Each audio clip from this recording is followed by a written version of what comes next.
नमस्कार, स्वागत है आप सभी का न्यूज टाइम्स टुडे में और मैं हूं आपके साथ पूजा दो। हेमंत सोरेन लगातार तीसरी बार झारखंड के मुख्यमंत्री बन गए हैं। हेमंत सोरेन 28 जून को करीब 5 महीने बाद जेल से रिहा हुए थे। अब सोरेन दोबारा फॉर्म में आ गए हैं और जेल से बाहर आते ही अपनी राजनीति को दोबारा ट्रैक पर लेकर आने में जुट गए। हेमंत सोरेन ने आज मुख्यमंत्री पद की शपथ ली और वो लगातार तीसरी बार मुख्यमंत्री बने। हेमंत सोरेन ने शपथ ग्रहण से पहले अपने पिता शिबू सोरेन से मुलाकात की और पैर छूकर उनका आशीर्वाद लिया। एक्स पर तस्वीरें शेयर कर हेमंत सोरेन ने लिखा, आदरणीय बाबा से मिलकर आगामी चुनौतियों से निपटने के लिए आशीर्वाद दिया गया।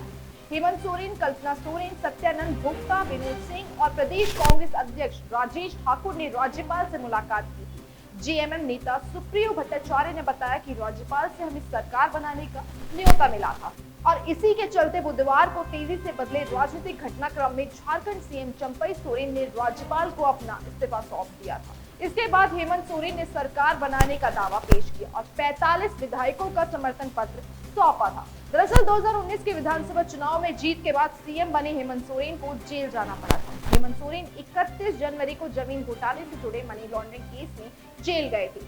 जेल जाने से पहले सोरेन स्टॉप गैप अरेंजमेंट के तहत चंपई सोरेन को अपनी कुर्सी सौंप कर गए थे, जिसके चलते जब तक हेमंत सोरेन जेल के अंदर रहे तब तक उनकी जिम्मेदारियां चंपई सोरेन ने निभाई।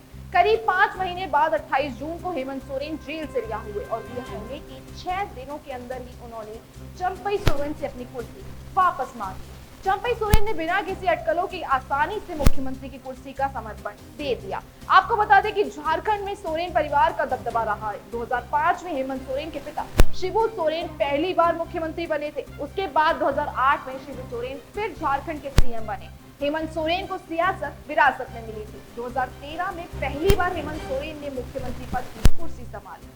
महज 38 साल की उम्र में सबसे युवा मुख्यमंत्री के रूप में झारखंड की कमान संभालने वाले हेमंत सोरेन के लिए अब तक का राजनीतिक सफर आसान नहीं था।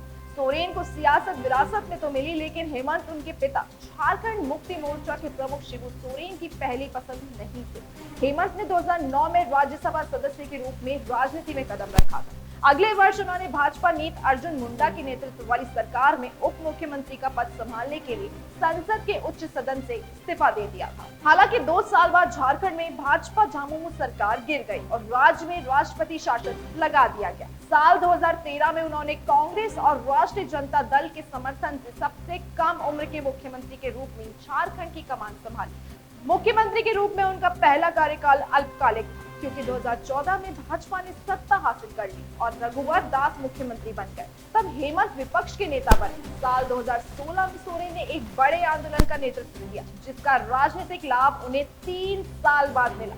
अपने सहयोगियों कांग्रेस और राजद के समर्थन से हेमंत 2019 में सत्ता में आए और उनकी पार्टी झामुमो ने 81 सदस्यीय विधानसभा में अकेले 30 सीटें जीती, जो झामुमो का अब तक का सबसे अच्छा प्रदर्शन रहा।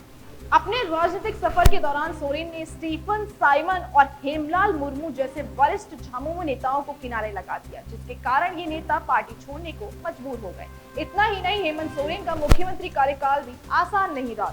2022 में उन पर एक विधायक के रूप में अयोग्य घोषित किए जाने का खतरा मंडरा रहा था, जिसके कारण उन्हें मुख्यमंत्री का पद खोना पड़ सकता था। तमाम समस्याओं के बीच सोरेन ने खुद को राज्य के प्रमुख आदिवासी समुदाय की एक मजबूत आवाज के रूप में स्थापित किया। आपके अधिकार, आपकी सरकार, आपके द्वार जैसी पहल के साथ सोरेन ने सेवाओं को घर घर पहुंचाया।